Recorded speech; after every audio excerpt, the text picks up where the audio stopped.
Hello बच्चों, तो आज का जो टॉपिक हम पढ़ने वाले हैं वो टॉपिक है अपना proof of Coulomb's law from Gauss theorem. और ये क्लास 12 फिजिक्स के लिए बहुत ही बेहतरीन टॉपिक है जो कई बार बोर्ड एग्जाम में पूछा गया। ठीक है, तो आपको चुटकियों में भी ये वाला डेरिवेशन समझ में आ जाएगा। तो सबसे पहले क्या करेंगे, यहाँ पर बच्चों एक स्फीयर कंसीडर करेंगे। ठीक है, बीच में यहाँ पर हमने क्या किया, सेंटर लिया जिस पर प्लस क्यू कोई चार्ज रखा है। स्फीयर मतलब एक बॉल टाइप का जो स्ट्रक्चर होता है। ठीक है, इस वाले रीजन पे, स्मॉल रीजन पे हमने एक टेस्ट चार्ज Q मान लिया है। ठीक है, Q नॉट, और यहां पर जो एरिया वेक्टर लिया वो लिया हमने एन कैप। ठीक है, ये ds क्या है, स्मॉल रीजन है, इसका जो एरिया लिया हमने वो कितना लिया, ds लिया।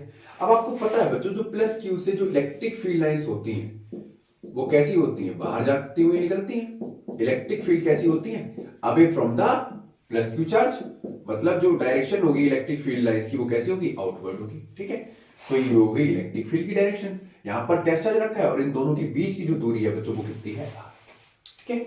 अगर मैं आपसे पूछूं कि थीटा क्या है, तो theta is the angle between, theta is the angle between, ध्यान सुनना, एरिया वेक्टर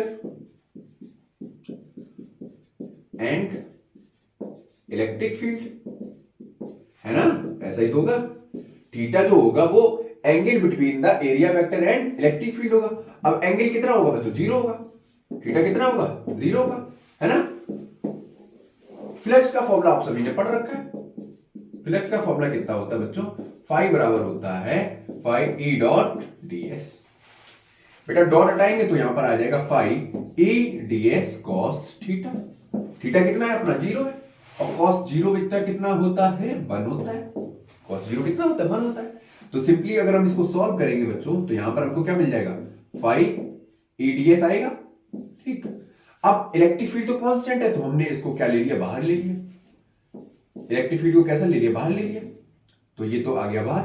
अब हम ds का क्या कर देंगे, इंटीग्रेशन कर देंगे। क्या कर देंगे, इंटीग्रेशन कर देंगे। अब बच्चों स्मॉल एरिया का जब हम इंटीग्रेशन करेंगे, ध्यान से सुनना, स्मॉल एरिया का इंटीग्रेशन करेंगे तो कैसा आएगा, लार्जर एरिया आएगा। ठीक है, लार्जर एरिया आएगा। अब लार्जर एरिया आने का मतलब क्या है, ये कैसा है, स्फीयर है, और स्फीयर का एरिया कितना होता है, 4 पाई आर स्क्वायर। सही आ रही, तो फाई बराबर हम क्या रख देंगे, ई, यहां पर रख देंगे ई इंटू ds की जगह होगा 4 पाई आर स्क्वायर। इतनी बात समझ में आई, इसको रब करें, इतना नोट करो फिर आगे बढ़ते हैं, जल्दी रब कर रहे हैं इसको। ठीक है, अब कई बच्चे ये कहेंगे हमने सर यहां पर वेक्टर नहीं लगाया, एरो नहीं लगाया, तो एरो आप लगा लेना। ठीक है, क्योंकि ये वेक्टर क्वांटिटी है, एरो तो रिक्वायरमेंट होगी। तो इसको ऐसे भी लिख सकते हो, फाई ई डॉट ds बराबर कितना आएगा, E into 4 pi R square. ठीक है, ये वैल्यू याद रखना, और इसको दे दो इक्वेशन फर्स्ट। क्या दे दो, इक्वेशन फर्स्ट। अब मैं इस डायग्राम को रख करूंगा, बहुत ही छोटा सा हलवा सा डेरिवेशन है ना, बहुत ही चुन्नू सा डेरिवेशन है। अब बच्चों आपने इलेक्ट्रिक फील्ड का फॉर्मूला पढ़ रखा होगा। ठीक है, या पहले गॉस थ्योरम का फॉर्मूला बताओ। गॉस थ्योरम का फॉर्मूला क्या होता है बच्चों,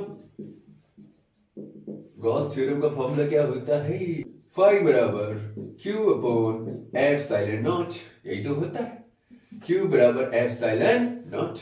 अब बच्चों फाई की जगह हमको क्या रख देना है, ये रख देना है, क्या रख देना है, ये रख दो चाहो तो, कितना आ जाएगा, ये आ जाएगा e 4 पाई r स्क्वायर बराबर q अपॉन एप्सिलॉन नॉट, है ना।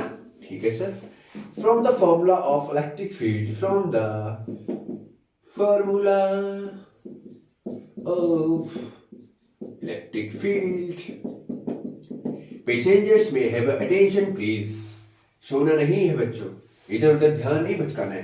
इलेक्ट्रिक फील्ड का फॉर्मूला आपको पता है क्या होता है, 1/4 pi epsilon not q by R square. ठीक है, हाँ सर, इतनी बात तो समझ में आ गई। आगे बढ़े, एक एक स्टेप आपको समझ के चलनी है, और आपको ये डेरिवेशन अच्छी से समझ में आ जाएगा, आपके दिमाग में चल जाएगा। ठीक है बच्चों, हमने यहां पर E की वैल्यू कितनी निकाली, इलेक्ट्रिक फील्ड की जो फॉर्मूला की वैल्यू आई 1/4 pi epsilon not q upon R square. हाँ सर, कुछ तो लोचा है। अब बच्चों फोर्स का फॉर्मूला आपने पढ़ा है। ठीक है, फोर्स बराबर होता है, या डायरेक्ट ले लो, इलेक्ट्रिक फील्ड ऐसे भी तो लिख सकते हैं, E बराबर क्या था, F अपॉन q नॉट। अब बच्चों F निकालना है तो कितना हो जाएगा, q नॉट इंटू E। सही है ना, test charge into electric field, है ना, सही बात है सर। अब बच्चों क्या करना है, जो इलेक्ट्रिक फील्ड के जो वाली ये वाली जो वैल्यू थी, ये वाला जो फॉर्मूला था वो यहां पर पुट कर दो, ठीक है। On putting the value of E in this equation, ठीक है, तो F तो सेम रहेगा, Q नॉट भी सेम रहेगा, इनटू कितना आ जाएगा 1/4 pi epsilon nought into Q by R square.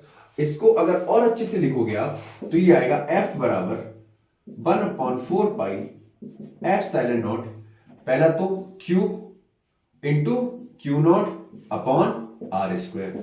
बच्चों ये कौन सा फॉर्मूला मिल गया हमको, यहां पर लगा दो आईरो, क्या लगा दो आईरो, ठीक है। तो ये हमने प्रूव कर लिया, proof of Coulomb's law from Gauss theorem. बहुत ही सरल सा प्यारा सा डेरिवेशन था, आपको कैसा लगा कमेंट बॉक्स में जरूर बताइए, ठीक है।